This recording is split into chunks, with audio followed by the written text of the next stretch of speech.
Hello guys, I am back with a new story to entertain you all. But this time the story is going to be a bit different from our usual stories. In this video, we are going to see a boy who gets reincarnated in a dating game as a mob character. In this world, women reign supreme and only beautiful men have a seat at the table. But Leon has a secret weapon. He remembers everything from his past life, which includes a complete playthrough of the very game in which he is now trapped. Watch Leon spark a revolution to change this new world in order to fulfill his ultimate desire of living a quiet, easy life in the countryside. So let's get into it. Blackmailed to play the OTOME game by his younger sister, the older brother begrudgingly plays through the game while chastising the game's characters and gameplay. Eventually, the brother completes the game under the conditions that his younger sister imposed on him. Just as he leaves his apartment, he begins to become woozy and loses his footing on the staircase down from his apartment, causing him to fall to his death. Awakening in a younger body, he returns to his home where he's punished by his father in front of his mother and their guests, Zola and her children Rudyard and Merce. That night in their shed of a home, the boy talks with his older brother about why they live in a shed while Zola lives in the mansion. As the conversation continues, the brother suggests they continue studying in order to qualify to marry someone in the academy. This and everything else that the brother explains triggers memories of the OTOME game he played in his previous life, and comes to realize that he's now stuck in the game he played to death. Now going by the name of Leon Fobart Fort, he's forced to live his life in the OTOME game he loathes. 10 years have passed since his realization, and he reflects on how in the original game, the family he belongs to did not appear in the original game, making him a mob character. To keep himself prepared for everything that occurs in the game, Leon kept a journal of everything that happens in the game. Furthermore, he kept himself physically fit in case he gets roped into joining a war or minor conflict. His ambitions, however, faded over the years, and seeks to enjoy himself as a simple mob character. On the other hand, Leon's plans are foiled when Zola sets him up with an arranged marriage to someone to whom Zola is indebted. The reason for this marriage is because their family is currently impoverished and needs money, and if Leon decides to reject the marriage, he'd be recruited to be a soldier and likely die on the battlefield. Once Zola leaves, Leon asks his father for a favor, and the following day, he takes a boat to a place where the OTOME game's protagonist used it in her storyline. Soon, Leon is caught in a maelstrom that transports him to an island with an old abandoned ship.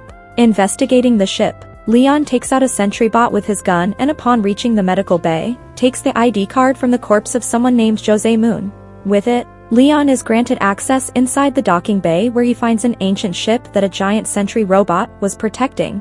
A battle ensues between the two, and when Leon is caught by the robot, it asks him what year it is, and Leon's response confirms that the battle was lost. The robot details that a new breed of humans capable of using magic won a war that destroyed an old civilization. Hence it's the robot's prerogative to eliminate the new order of humans. Being squeezed to death, Leon draws his short sword and uses its mechanism to fire it directly at the robot's eye, causing it to malfunction and faint. The robot uses the PA system to talk to Leon and notes that after he registers himself as the ship's new owner, he notes how he has traits of the old human despite being a new human. Giving a name to the ship, Leon calls it the same name, Luxion. Falling backward, Leon starts to lose consciousness. Back at Leon's home, Zola again chastises Leon for blowing his chance for marriage in order to go off on an adventure and die during it. Although Leon's father argues that it's too soon to come to that conclusion, Zola rebutted that he's been missing for 3 months and figured he ran away. At that moment, Leon returns home on a small ship carrying treasure and Luxion in the form of a floating orb. Now having acquired a large amount of treasure and his own ship, Leon refuses Zora's marriage offer and attends the academy that he so desired. In the next scene, Leon gleefully waters some flowers as Luxion comments on how chipper mood. All because of the expression on his stepmother Zola's face. He's also an independent knight, and he found an uninhabited island suitable for a baronet. Luxion suggests that he convert the island into a tourist destination that has a hot spring. Fond of the idea, Leon notes how well received that would make the island, as the ship's robots start building the place, which would be finished in about 2 months' time. Looking forward to an easy life as a baronet, Leon learns back at home that he's been granted the title of baron by his father Balkis. With the island only fit for a baronet, Leon also comes to the conclusion that he'll have to find a wife that's the same rank as Zola. The news disconcerts Leon, who cries in discontent. A brief explanation of the Halford Kingdom is given as Leon stands before the Halford Academy in amazement, considering what he'll have to do at the academy and that the game has officially started. Leon watches as a lady orders her servant to carry her luggage. At that moment, the prince's entourage arrives and is followed by Angelica and her servants. After spotting these two groups of people, Leon hopes to continue as a simple mob character and eventually spots Julius be slapped by an unknown young lady. The dialogue between them sounds familiar to Leon, but notes that the spoken lines by the female were supposed to be by the game's protagonist, Olivia. Inside his room, Leon reflects on his suspicions of seeing that girl before, while Luxion arrives after scouring the city. He notes that his own scientific technology is far superior to the town's, and that further research on magic is needed. After a bit of a back and forth between Leon and Luxion, Leon reveals to Luxion that he's studying all things tea parties.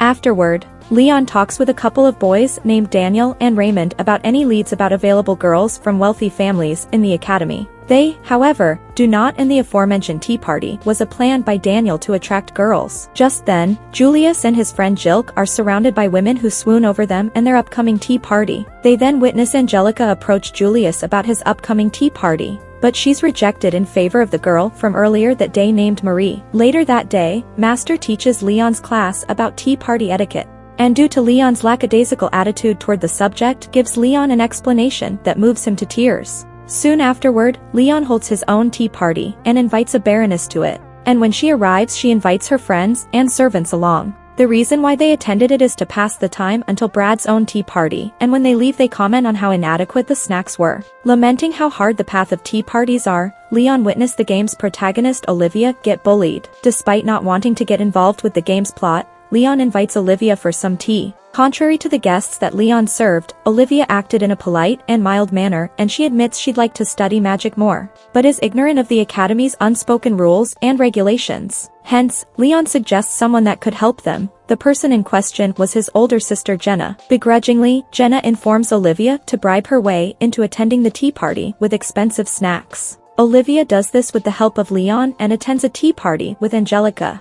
They talk together and talk fondly of Leon, who has both of their interests at heart. During exploration class, Leon scorns that both Daniel and Raymond skipped the class and he's left alone to deal with the prince's entourage. Before the class sets off to fulfill their assignment, Leon witnesses a brief altercation between Marie and Angelica, only for Julius to intervene between it. From Olivia, Leon learns about Marie's background, and both Jilk and Greg speak in favor of Julius' decision to favor Marie and continue into the dungeon. Eventually, Olivia manages to find the assignment objective, a crystal, and soon they're accosted by a group of ant monsters. Leon manages to defeat every last one of them with a sword hat Luxion created, and then a monkey monster latches onto Leon's arm with its teeth and Leon kills it with a dagger. Now wounded, more ants surround them. However, the prince's entourage along with Marie arrive right as Angelica and her escorts arrive and witness as the prince's entourage deal with the ants. Seeing a wound on Julius' arm, Marie uses healing magic on it, and when Angelica tries to see if he's alright,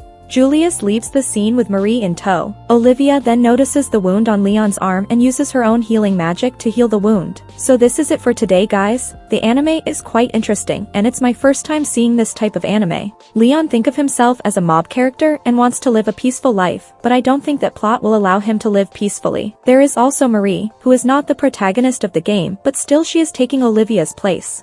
I think we are going to see conflicts between Leon and Marie in the upcoming episodes. So make sure to subscribe my channel if you don't want to miss it. I will see you in the next one. Goodbye.